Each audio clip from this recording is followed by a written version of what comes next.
Hello, and welcome to the Between Tides podcast. The goal of our podcast is simple. We hope to educate, encourage, and inspire our audience to become just a little bit smarter and maybe a little bit healthier after listening to each episode. Today, we are asking the question to explore what makes New Year's resolutions interesting. We have Dr. Diana Rice with us, one of my role models, Hello. and our friend Allison, Hi. and also me, Michelle. All right, so let's get into it. Well, one of the questions that I had was, why is it so common for people to fall off their New Year's resolution less than a month into the new year? If you had any thoughts on that or research, because you have your paper. Because I have my paper. Yeah. So I think there's a couple of things going on as to why people don't keep New Year's resolutions. I've read several different studies and surveys about this, and from most of them, it's something like 80% of people give up on their New Year's resolutions by the middle of February. So 6 That weeks sounds in. low. 6 weeks in, almost everybody's done. So there's a couple of things that we know from the psychological literature. One is sometimes we have resolutions that aren't very specific. So it's like, I want to be healthy or I want to lose weight, but there's not really a behavior associated with that. It's just kind of like a big, broad goal. And what we know from psychological literature is that the more specific, the better, because you can like track a behavior. Like, I'm going to walk 5 times a week. That's something I can track. But just like being healthy, that's easy to let go of. Yeah. That's super easy to let go of. Have you ever had a really successful resolution? Yes, but it wasn't about being healthy. I a couple years ago decided that I wanted to bake pies. I remember And this. so I baked a different kind of pie every week for a year. So I had Oh, made man. 52 pies. Oh. And that was super easy to keep because it was specific. And also I was invested in it. Like, I really love pie. So I was super invested in it.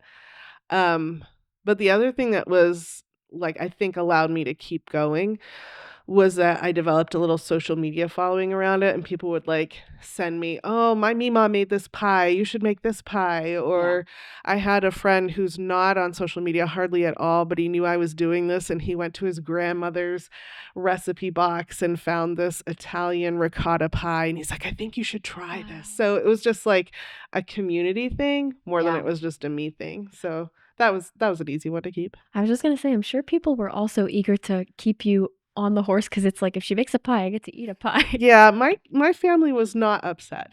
They were they didn't like the bean pie. Like, that was not one that was a favorite. It was like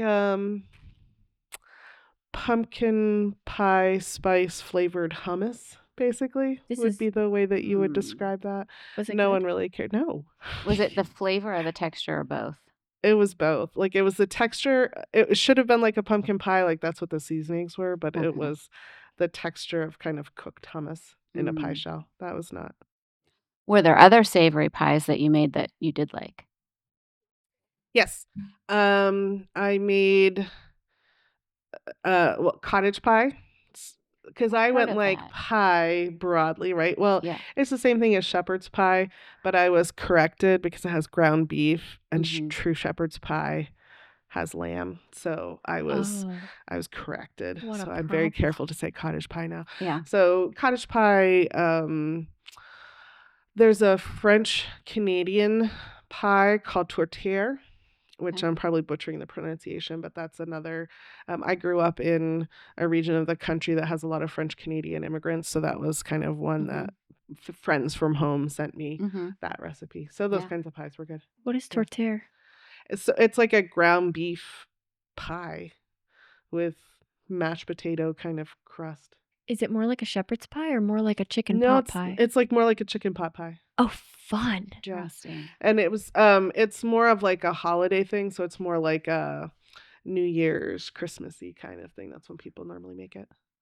Did the year go by fast for you? Because I could imagine. Fast. Oh. Yeah, it was so fun. It was so fun. Do you think you would do it again? I would, but I've tried since, and it just didn't stick the same way. Like I tried doing soups this past year, I remember that. and it was kind of like, meh. It's June. I'm tired of eating soup, so I stopped. You made it past February, though. I did Yeah, make it that's past February. pretty I good. did Great British Bake Off technical bakes, so I did those for a year. Really? Are there That was pretty videos fun. Yeah, on your TikTok? they're on my TikTok. Okay, Yeah. I'm going to go Yeah. find those because Yeah. I'm totally addicted to it that was show. pretty fun. It was pretty fun. Yeah. So, Do you think that it's easier for people to stick with resolutions when they're trying to achieve something or when they're trying to cut something out? Oh. Yeah. So I'm not sure about that because I think that it's probably easier when you're trying to make steps to achieve something rather than just stop something. The reason I say that is that we know from a lot of psychological research that just trying to extinguish or get rid of a behavior without replacing it with something else is really difficult to do. So instead of just saying, I'm going to quit smoking, the real psychological question will be, what behavior are you going to put in its place? Because then you're not just stopping something, you're starting something new. Okay. Yeah. That's interesting. Do you make resolutions, Michelle? Kind of. I have a 30 before 30, and I've been working through that, which has been kind of fun. But that's more of like a years long thing than it is a year long thing. But next year I am planning to do a temperature blanket for the first time, which I'm pretty excited about. I don't know. Those are fun. Yeah. Those so are fun. What is that? every day you crochet or knit or whatever one row, but you assign different temperatures to different yarn colors. So like mine goes from blue to pink. Oh, okay. So if it's 0 or lower, I use a certain color. If it's between 10 and 20 degrees, I'll use a different color. That's neat. Yeah. It's so pretty. I'm Yeah. really So pretty. excited. That's really cool. What about you? Do you have any resolutions or have you No. done any? You've never done any? I don't make resolutions because I struggle with following through with like major changes. So I have chosen like a word of the year in the past to sort of think about and maybe focus on a little bit, but I just don't ever have any desire to do a resolution. I feel like if I want to try something different, I'll just try something different. But yeah, I mean, I sort of maybe try to make small changes when the new year comes because it's such a natural time of year to get healthier or go to the gym more or whatever. I will say one year, this was not a resolution, but I homeschooled my kids. And when they were little, I was trying to get them to practice penmanship, and they did not like doing that.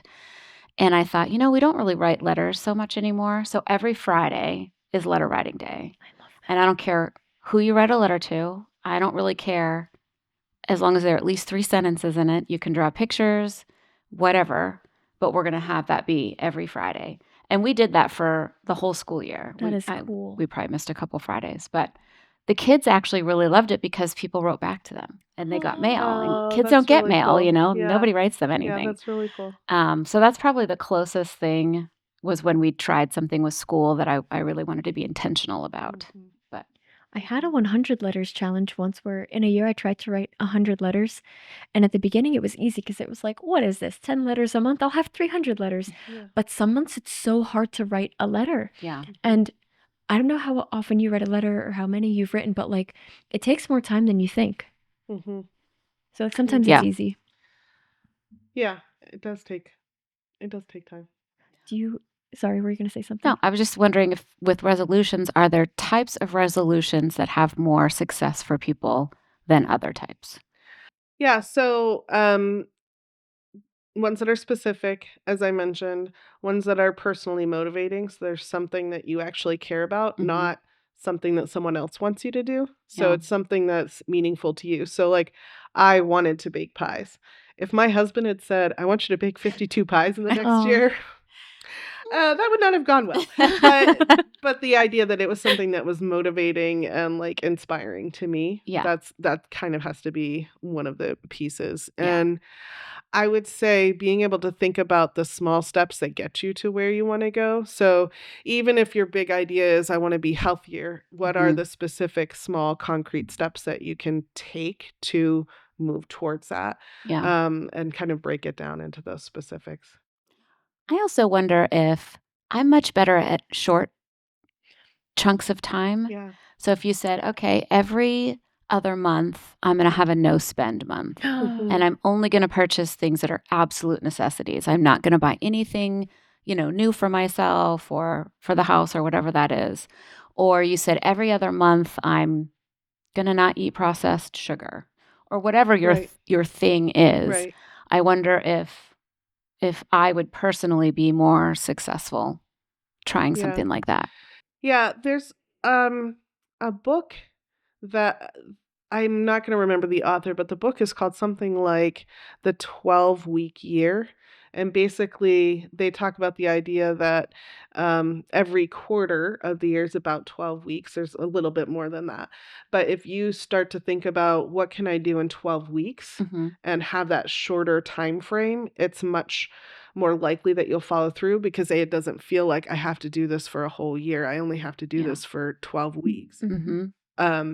So there's the 12-week piece, but then it's also more manageable in terms of the expectations that you set for yourself, right? Yeah. I'm not going to fix my whole life in 12 weeks, but boy, I could read 3 books. I could read 3 books. So the expectations that we have maybe are a little bit more manageable when we think about chunking it into 12 weeks. Yeah, absolutely. And then you wouldn't have to say, I'm going to write 100 letters. You could say, I'm going to write 1 letter a week. Yeah, Right. that does. Right. Yeah. Right. Will you write to me if you do that again? Yeah. I like getting mail. We could be pen pals. Okay, well, have either of you ever had a really unsuccessful resolution? You could take that wherever you take it.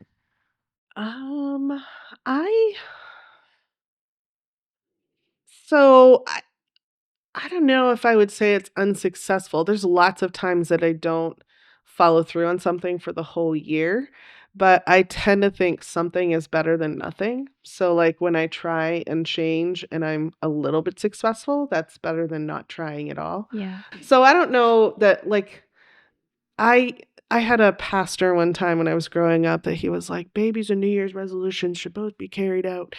Because he was talking about crying babies. It was very annoying. And so Jeez. it was super judgy. And that's what I felt like. Yeah. If I fail my resolution, I have failed in some big way. And I've just kind of switched the way I think about it. And, progress over perfection. I'm thinking about growth and not that I've messed up, but just I haven't. I've learned something about myself in terms of what I'm capable of doing right now and what I could be capable of doing tomorrow. So I 100% agree with that. When my kids were little, I would kind of get out of bed at the same time that they did every morning, and then our mornings were just sort of a mess. Yeah. It just was very disorganized, and I really need to have at least 1 cup of coffee before people talk to me in the morning. Yes. And I knew I needed to get up at least an hour every morning before my kids did to really have a successful start to the day. But when I tried to set the alarm for an hour earlier, I just couldn't get out of bed. I couldn't do it. So I kind of regrouped and thought, all right, I can set my alarm for 5 minutes earlier. And so I did that. And I could get out of bed, and I did that for a week. And then the next week I thought I can do 5 minutes more. And it took me a couple of months, but I worked my way back bit by bit to, at the end of those couple of months, I was getting up an hour before my kids. That is and getting my start to the day. And I know that not everybody is like that. Some people want that clean break. Right. And they're able to just go, nope, tomorrow this is what I'm going to do. It's going to be totally different, and I'm going to do it. I'm not really built that way. I have to kind of ease into things, especially when it involves losing a little bit of sleep. Yeah. But that worked for me. And I've been doing that my whole life now. That's really smart. I had a friend who quit cigarette smoking the same way. She just said, I can wait a little bit longer for my first cigarette. And then the next day was, I could wait a little bit longer for my first cigarette. So it wasn't like she was, I'm never smoking again. It was, I'm going to allow myself to do that, but I'm just going to wait a little bit more until she stopped. She just didn't need the Banal anymore. That is so cool. Yeah, I thought it was a really cool way to think really about. Smart. It's also such a forgiving way to think about it. You could say progress over perfection, but when you're in the moment, you're like, yeah, okay, but for me, I'm failing right now. It sucks.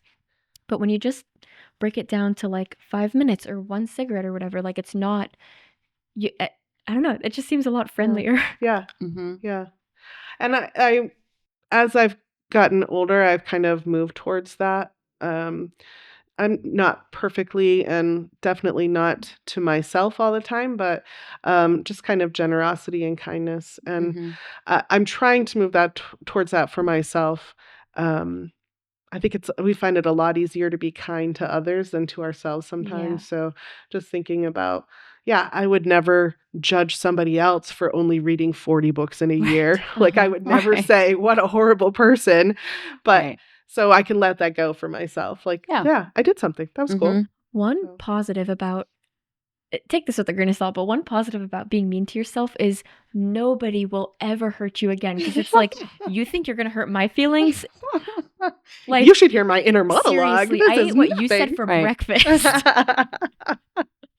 There's one good thing. Yeah. There you go. There you go. Yeah, that's probably a whole different podcast episode is what inner voice are we hearing all day, every day?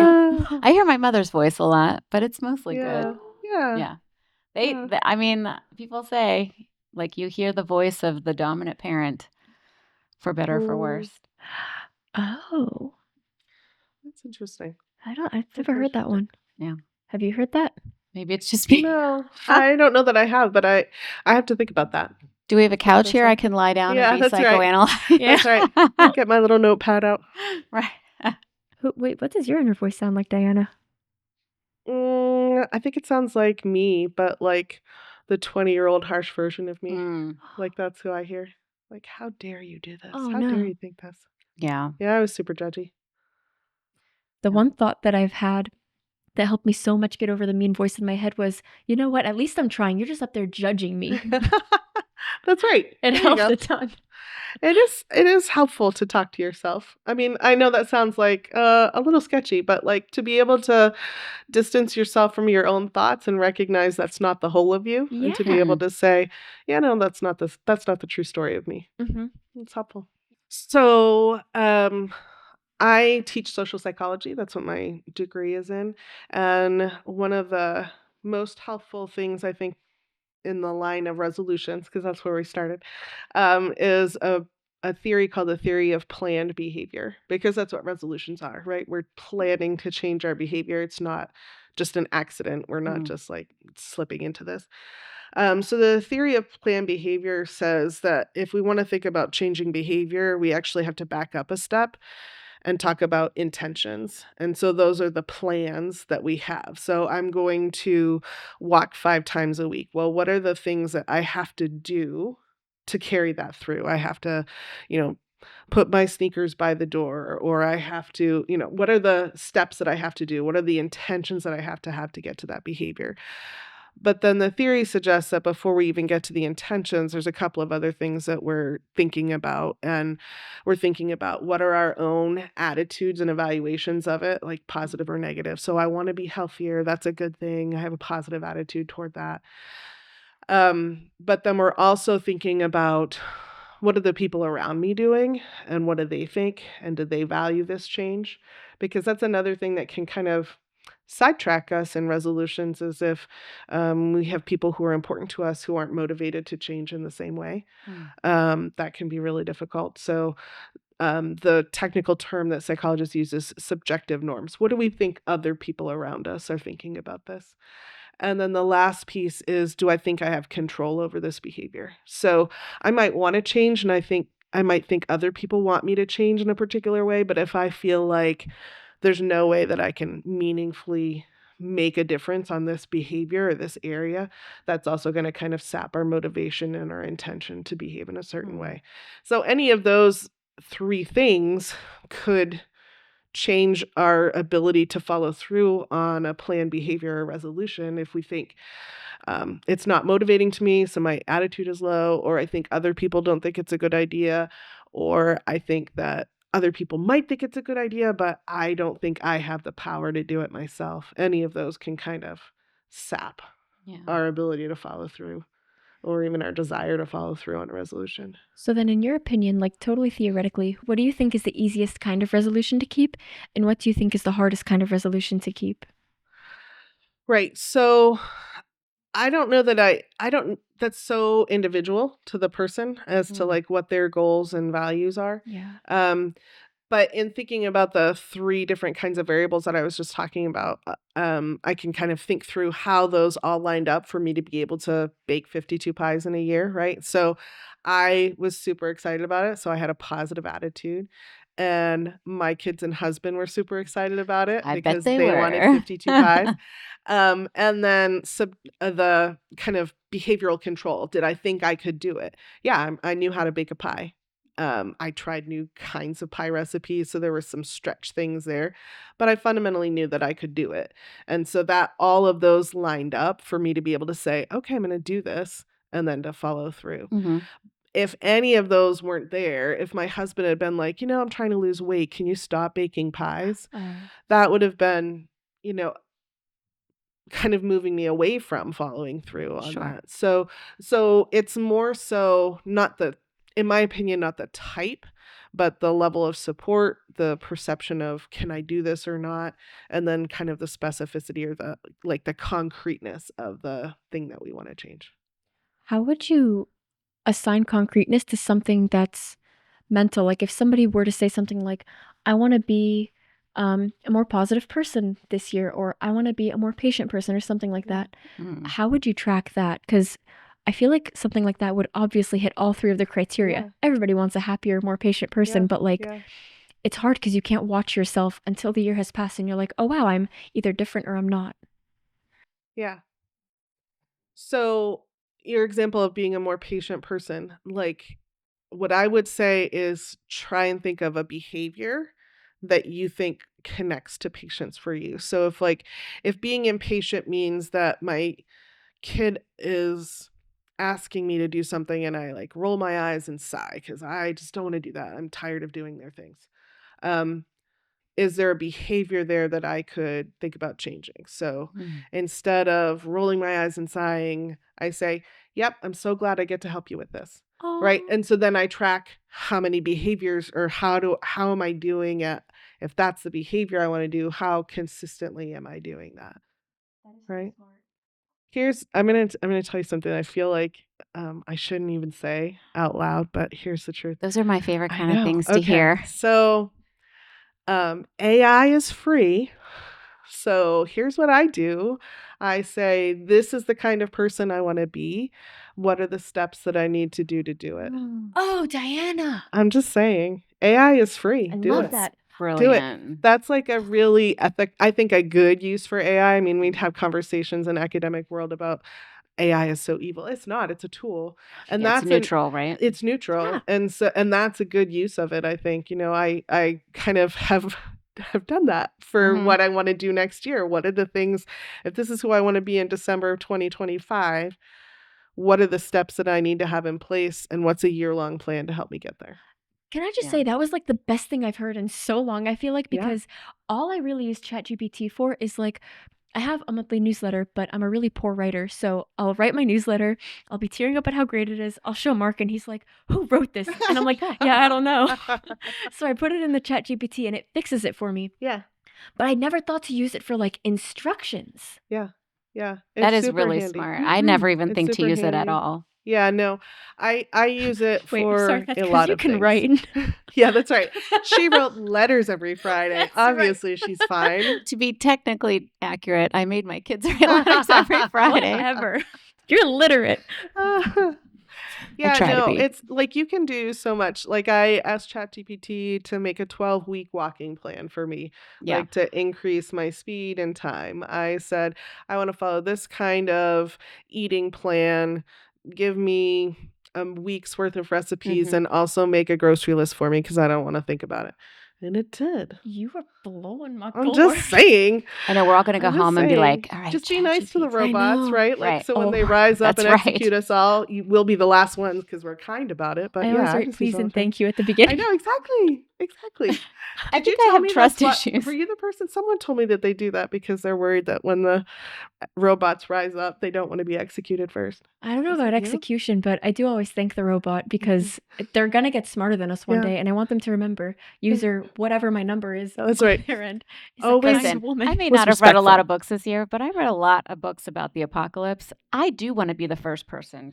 I don't want to live in a robot like dominated world. Really? I will say, just personally, like hearing you talk about those three components, for me, accountability is a huge Mhm. piece of being Oh. successful at changing anything. Yeah. Yeah. And Yeah. so, my daughter and I were talking about being healthier a couple of months ago, and she has a gym membership. And so I thought, well, what if I got a gym membership? And that Mhm. would, we could say, 2 to 3 times a week, we're going to meet at the gym after work and work out together, because we just have this tendency to not. Right. It's easier to be Right. like, oh, it's raining, I don't want to drive to the gym, Right. or I'm tired, or whatever that Right. is. But when I have an accountability partner who is saying, nope, we said we were going to do this, I don't want to Mhm. go either, but we're going to go. But we're going. Or, if you tell your child, if you've been, yelling too much as a parent, or like what your example that you gave, if you say to your child, listen, I know that this is a behavior that as an adult,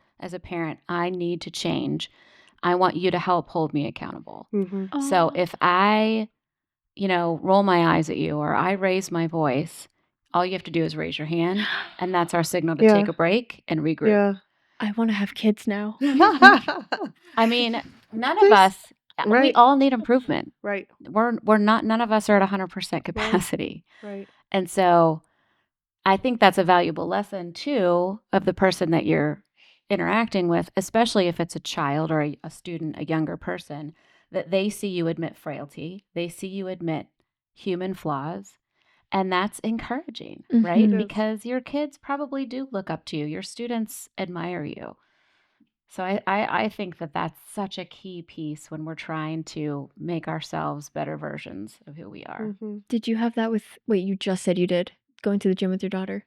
Yeah. And also, I yelled a lot as a parent when my kids were younger, and it was something that I really needed to change. It was not fair to them, and I did not want that to be what our home was like. Mhm. And it was especially with my oldest son, for whatever reason, we would just kind of, um, clash a little bit. And so I really confessed that to him and said, you know what, this is really wrong of me to do. And I don't want to yell.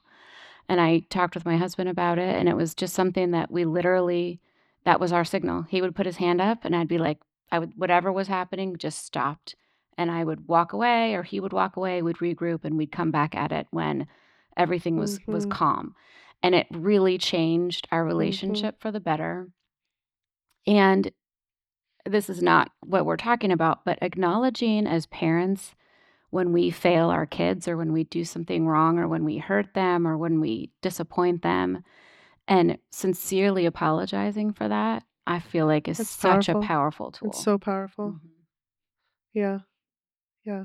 Yeah. I grew up with good parents, but I don't really remember them Mm. apologizing or recognizing, oh, I kind of screwed up on that. Yeah. Actually, I'm going to take that back. I do remember my dad coming and talking to me about something that he had done wrong. Mm. And it was like the most life-changing experience, because like you're no longer left as a child with oh, everything's unfair. Like Mhm. Yeah. Yeah. my parent recognized that this wasn't right, and like recognized my worth and value enough to Yes. say I need to change for you. And was had the huge. humility to Yeah, demonstrate and had the that, humility, right. which ironically probably made you respect and admire him Mhm. Yeah. more. Yeah. So, Yep. Yeah. but I do think when we have that accountability piece, when it comes to resolutions, that we're going to have more success than not. For sure. For sure. Lone rangering it is, you can do it, but it's a lot easier to do it in community, Mm-hmm. with support, with accountability. Sure. Yeah. Accountability buddy. That's I right. just say. Accountability buddy. Isn't that a thing? I feel Well, like you it could is start now. a business in like bumper stickers, and I would buy every single one of them. New good noodle merch line. That's There you go. There you go. Man. Yeah. Yeah, it also, like, being a kid and having your parent apologize to you, it makes you feel like there is justice in the world, and I don't Right. always have to be the one who's, like, advocating for it, or, like, making sure that I'm defended. Like, somebody's gonna Right. look out for it. Yeah. Yeah. Well, do you guys have any resolutions for 2025 or anything that you'd like to accomplish? I mean, I have all the general ones. What I are the need to be general more ones? organized. I need to meal plan better. I should have ChatGPT meal plan for me. Yeah, I'm yeah, gonna do that one when I seriously, get that's home. a resolution you can follow up because Yeah. then it just like, Can it's it amazing. grocery shop for me? I bet it could. Instacart. I bet you. I wonder if there's a sync to like online ordering of your groceries or something. I'm just That's it. I know what I'm doing tonight. Developing a new app. That's life-changing. Yeah, Honestly, yeah. if I didn't have to meal plan and then grocery shop and all I had to do was cook, Yeah, I could yeah, do that. yeah. Do you not enjoy grocery shopping? I don't. Actually, online grocery shopping and just picking it up or having it delivered is the best thing since sliced bread. Wow. I bet you're less likely to get a bunch of random snacks. You do You're doing that. sometimes get other people's orders. Oh, Yeah. has that happened Yeah. to you too? No, I would get like I ordered online and they're like, "There's no lettuce," and I'm like, "That's a lie." And they're Right. like, I "No, don't there's believe no you. lettuce." They're like, "There's no lettuce." I'm like, if I walk into that store, there's no lettuce. Yeah. Well, all I'm saying is that they said there's no lettuce. Because I'm I'll like, do it. "Yeah, I'll walk okay." into that I did store. walk into the store. There was lettuce. Yeah. Yeah. No, I like grocery shopping because for a long time that was the only time I had where I wasn't having a kid with me. So Yeah. it was like I did my like it me then. time. Yeah. It's fun. You get to see a friend. I Maybe. don't, I don't have makeup on when I go grocery shopping. I don't want to run into anyone. Actually, a coworker got somebody's Thanksgiving order Oh with no. her grocery order. And it was a turkey and no. the stuffing mix and potatoes. It was the whole shebang.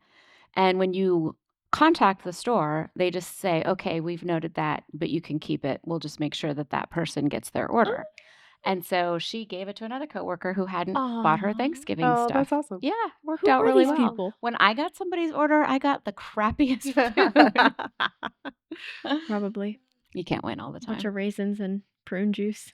No, I got like generic cereal we don't eat and stuff like that. Yeah. But I gave it to my kids. They'll eat it. Oh, that's They'll nice. eat anything. What about you? Do you have any resolutions for this year? So it's not a resolution exactly, but I knit a lot. You two probably know that. I knit a lot and I want to get better at it. So there's a knitting guild. And so I'm working on becoming a master hand knitter. So I'm writing papers and like knitting swatches and Like a legitimate master. yeah. Wow, that's a really cool goal. Every day you become My one of the husband's coolest. like, "Why are you doing this?" I'm like, "Well, if I get through level 3, I get a pin." He's like, "You're ridiculous." There's nothing So- more motivating than getting a little A prize. pin. Like Yeah. it's yeah. No, I have to it'll be to become a master hand knitter, it'll be at least a 3-year process. Probably Well, like it 5. should be because I don't want just, some. yeah. Anybody Yes. saying they're a Some hand schmuck. knitter. There should be Ridiculous. standards. Exactly. I just think it's cool that Exactly. it's called a guild. The little I know. medieval loving I know, soul in that's my right. body loves That's that. right. That's right. So The that's Society of my plan for Crossed this year is Sticks. to work on Yeah. that. Yeah. What about That's you? really cool. Yeah. I don't want to talk about that yet. I want to keep talking about the Guild of Yeah, Knitters. let's talk about knitting some Yeah, more. wait, how'd you find this? How did I find this? Someone I follow on social media who is a hand knitter in Buffalo, New York, is a master hand knitter. And I was kind of following her on her process several years ago. And I was Yeah. like, well, that's cool. I'm going to do that someday. Yes. And now I have time. So This I'm is doing that. probably simple, but is hand knitting different than knitting or crocheting? Or is it like if you do any of these yarn-based works, you can earn? So it wouldn't title. it wouldn't include crochet. It would just be hand knitting with needles. So like the other kind of knitting you can do is like with those like loopity machine thingies. Oh, So okay. it's not that. It's just using your hands to knit with knitting needles. So The That is proper cool. old-fashioned. Yeah. That's right. How far along are you in the process right now? I made my binder. You Did gotta you have a decorate it binder. with glitter and Not yarn? yet. Not yet. And I've started doing research on the first paper that I have to write. You are How long is the amazing. paper? Well, it's only like 5 pages. It's Okay. like it's nothing, but it's Oh. like it's very specific. I'll tell you, I've been writing as a psychologist in APA style for 30 years, and this paper has to be formatted in MLA citation style, and that is actually what's causing me the Oof. most stress. Like, Wow. I don't know how to do MLA. I haven't since Chat G- 1990. ChatGPT. I'm gonna run it through ChatGPT and just proof my citation style. This is Yeah. silly, and I think I already know the answer, but do you actually have to write the papers, or do you have to knit the papers? You goofball. Har har. You goofball. Yeah, I'll have 23 swatches by the end of it or something like that. That is really exciting. Do you have to knit a certain type of item or number of items? Yeah, so they want you to be able to show that you know how to decrease and increase and knit lace. And this is just the first level. You have to do lace. Yeah. Yeah. Wow. And then you have to do, I think the project for this is a mitten, like following a specific Oh. mitten pattern. So just one mitten, not a pair, just one. Yeah. So then they'll evaluate it. Do they have rules like you can't use thread? Like if you're making a mitten, it can't be sewn together. Correct. You have to knit it completely. Yeah. Correct. Yeah. So it's very specific. Mm-hmm. And then they send it to 2 evaluators who are professional knitters. And then they say whether or not you need to redo it.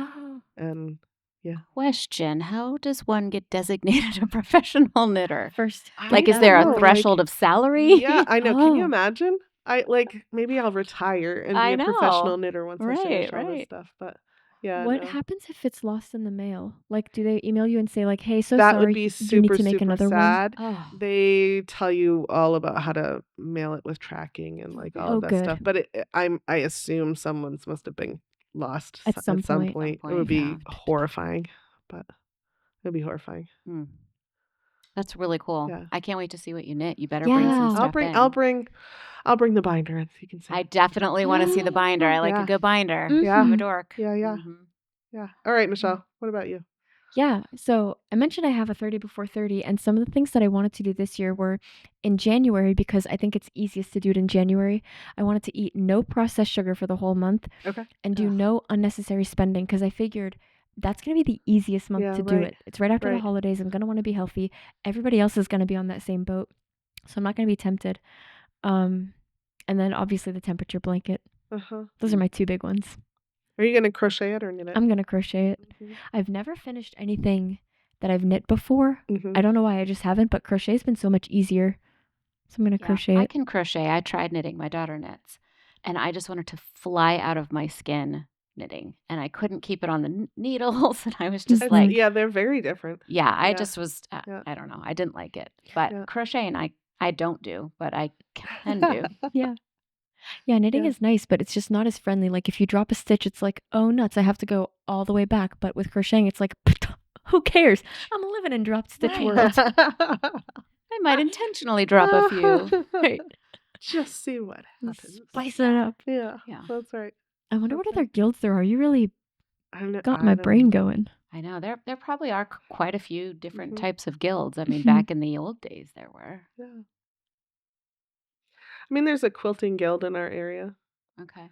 I know there used to be a knitting group at one of the libraries because my daughter, that's where she learned to knit. Yeah. And when she went to college, she was, we told her, listen, your freshman year, go to everything. Like try every different group. When they have those big gatherings, go to them, sign up for a bunch of stuff.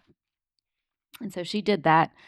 And, however many weeks later we said, so what have you tried? She goes, well, I found a group I really like. And we were like, what is it? She goes, it's a knitting group. That they would go off campus, and it was like at a church or library or something. And it was a group of older women. And I think for her, it just felt very cozy and away from like the hubbub of school. I mean, she loved college, but the first semester just took her some time to sort of, get her feet under her. But she actually got much better at knitting too. Wow. Yeah. Were you relieved when she said it's a knitting club, or were you like, dang it, I have a nerd? I am not going to answer. That's fine. I wanted her to be happy and to find, things that she enjoyed. But I also wanted her to do things with other students, which she did. But the point of signing up for things was not to go off campus and knit with elderly women. As fun as that is, I love old people. I'm starting to be an old person. But the point was for her to get to make friends and connect, which she did. But that's awesome. I don't think I really, like I've said before, I'm not a resolution person, but I think because of my age, I need to work on weight resistance more for like bone density and all of those fun things that women of a Right. certain age have to think about. And so that's one thing I've been trying. I've not been doing a very good job with it. So that's one thing I really want to.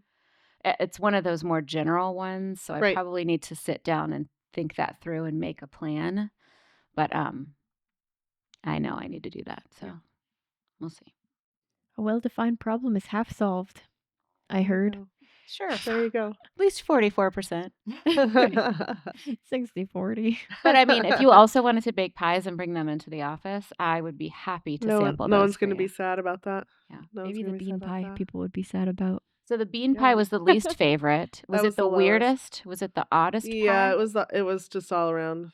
What was the best pie or best success? Yeah, so my best new pie from that time was a chai apple pie. So it's like chai spices. Yeah. You brought that to the turkey Yeah, trot. I did bring it to the turkey didn't get to trot. It's, try like, that pretty one. yum. That's that. And then my best pie is honestly my mother's recipe. It's a fresh blueberry pie because I grew up in Maine. So if you don't know how to cook blueberries, you're kind of kicked out of the state. So Yeah, blueberries for Sal. yeah, I remember that's right. that. That's right. So that's my best pie. Okay. It's Is that a super double good. crust pie or is it a No, crumble? it's a single crust pie. Okay. No, it's like a single pre-cooked crust and then fresh berries and then cooked berries on top. So there's just like a little bit of the cooked stuff all That down sounds through, but it's like amazing. fresh. It Yes. feels fresh because there's like half of the berries are still fresh. Have you ever had Ethan wife's raspberry Oh, jello I've pie? made Ija's wife's It's become our raspberry favorite. pie. I Yeah, make it all it's the super time. good. So good. Could you make it with blueberries, do you think? I don't know about what Jell-O you would use. Is it jello in the pie? Yeah. Yeah. Okay. Yeah. And you can do it with other fruit. Yeah, like I think I've done it with strawberries too. Oh, That works pretty well. I'd love me a strawberry Yeah. pie. Yeah. Dang it, now I want to go to Eaton Park. We have in our family lore, my dad had a favorite pie. And the joke, although I think it was true, was that before they could get married, my mom had to learn to bake that pie. I know somebody. Yeah. That's their family tradition. All the girls have to learn how to bake a pie and they have to give it to their fiance or boyfriend or whatever before they can get married. That's a good tradition, but This if girl you can stink bake. at baking, You that get could good. be a problem. Yeah. This is what's interesting though. You can't just make a pie. You have to grow the fruit yourself. You have to find the wheat that either somebody else grew or grow it yourself. Like you have to make That's your friend's all family of the tradition? ingredients. Yes. I don't know if any men Oh, are that's actually a worth lot. that. That's a lot. No. I love my husband, but Yeah. But I I'm couldn't still even gonna make buy spaghetti flour off when the I got shelf. married. I know. Yeah, like I'm sure she bought some of the stuff. I haven't actually Yeah. talked to her about the details of it, but Yeah, like that's you wild. have to That's know where really all cool. the ingredients Where it came comes from. That's really cool. Can you like film this because that's a TikTok I would watch. What? That's one TikTok. Like that whole process of like growing the fruit That's and right. planting the pie and That's right. baking the pie and presenting the pie. Yeah, I would watch that. that would be interesting. Yeah. My daughter wants me to do like a TikTok channel of cooking through my family's cookbook. Like making that'd all be of fun. the family Oh. recipes Yeah, and that'd be the fun. favorite ones, but That'd be fun. I probably won't do that. Well, you kind of do that with your pies. Yeah. What's the best and the worst part of like filming making something? Yeah. The best part is kind of like the engagement with other people. Like once it's out there, it's Yeah. fun. The worst part is like stopping to I've gotta capture, like I have to set time aside. I can't just bake. I Yeah. have to like set time aside to think about how to Get the angles and everything. Like exactly. Is So- editing not that tough then? Because in my mind, it's like I could have all the videos and I could have me talking easy, but putting it all together, I'd just like rather not do it. Yeah. I don't do very fancy editing, so I just do it like on my phone. Yeah. It's fine. Oh, nice. Which when I'm watching people bake or cook, I don't care what the editing's like. Yeah. I mean, some of them you don't even see them. All you see is them just mixing Yeah. up, and Yeah. the most they'll do is just speed up or Right. cut. Yeah.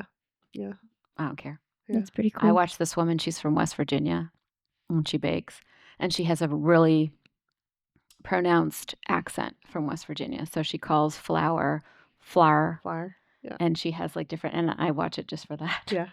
Yeah. Just fun. fun. I love Flour. dialects. It's fun.